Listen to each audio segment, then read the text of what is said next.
কখনো কখনো মনে হয় সংসারটা আসলে খুব ছোট্ট একটা পৃথিবী, যেখানে দিনের শুরুটা হয় একটা ছোট্ট বাচ্চার মুখ দেখে আর দিনের শেষটাও হয় তার মুখ দেখেই। হ্যালো বন্ধুরা, তোমরা সবাই কেমন আছো? আশা করি ভালো আছো। ভগবানের আশীর্বাদে আমরাও ভালো আছি। একটা সময় ছিল নিজের জন্য কত কিছু করার ইচ্ছা ছিল, সাজবো, ঘুরবো, নিজের মতো করে সময় কাটাবো। কিন্তু মা হওয়ার পরে বুঝলাম নিজের চাওয়াগুলোর থেকেও একটা ছোট্ট মানুষের হাসি অনেক বেশি দামি। সকালে ঘুম থেকে উঠি শুরু হয় সংসারের নানান কাজ, রান্না, ঘর গোছানো, বাচ্চাকে খাওয়ানো, তাকে স্নান করানো, আবার তার পিছনে পিছনে ছুটে চলা। কখন যে সকাল থেকে দুপুর হয়ে যায় বুঝতেও পারি না, আবার সন্ধ্যা হয়ে যায় তাও বুঝতে পারি না। কখনো বাচ্চা খেতে চায় না, তখন মনটা অনেক খারাপ হয়ে যায়। কখনো অসুস্থ হলে বুকের ভেতরটা কেমন যেন ফাঁকা ফাঁকা লাগে। ওর একটু জ্বর, একটু কান্না, মায়ের কাছে যেন পৃথিবীর সবচেয়ে বড় চিন্তা। আর এই ছোট্ট মানুষটার জন্যই কত কিছু শিখে ফেলি আমি। কিভাবে ওর জন্য খাবার বানাতে হয়, কিভাবে ওকে হাসাতে হয়, কিভাবে কান্নার কারণ বুঝতে হয়। সত্যি বলতে একটা বাচ্চা শুধু বড় হয় না, তার সঙ্গে সঙ্গে একজন মাও নতুন করে জন্ম নেয়।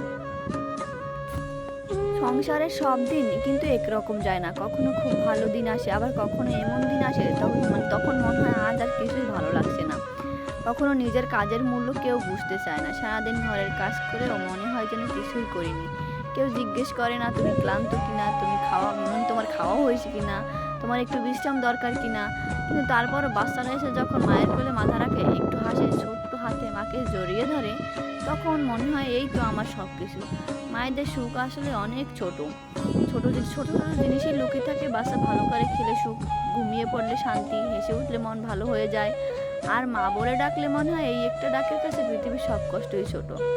অনেক সময় আমরা ভাবি সংসারের আমাদের জীবনটা হয়তো আগের মতো নেই, আগের মতো নিজের জন্য সময় নেই, নিজের ইচ্ছে মতো চলার সুযোগ নেই। কিন্তু সত্যিটা হলো জীবনটা বদলেছে ঠিকই, তবে এই বদলের মধ্যেই তো লুকিয়ে আছে আমাদের সবচেয়ে সুন্দর গল্প। একজন মা হয়তো সারাদিন ক্লান্ত থাকে, কিন্তু সন্তানের সামনে হাসে, হয়তো নিজের জন্য নতুন কিছু কেনে না, কিন্তু বাচ্চার জন্য কিছু দেখলে মনে হয় এটা আমার বাবুর জন্য সুন্দর হবে। আসলেই তাই, আমি এমনই করি সবসময়। আমার জন্য এখন আর কোনো কিছু কেনার মনই হয় না, আমি মনে হয় জানি সব আমার শোনার জন্য কিনি। হয়তো নিজের পছন্দের খাবারটাও পরে খাই, কিন্তু আগে সন্তানের পেট ভরেছে কিনা সেটা দেখে।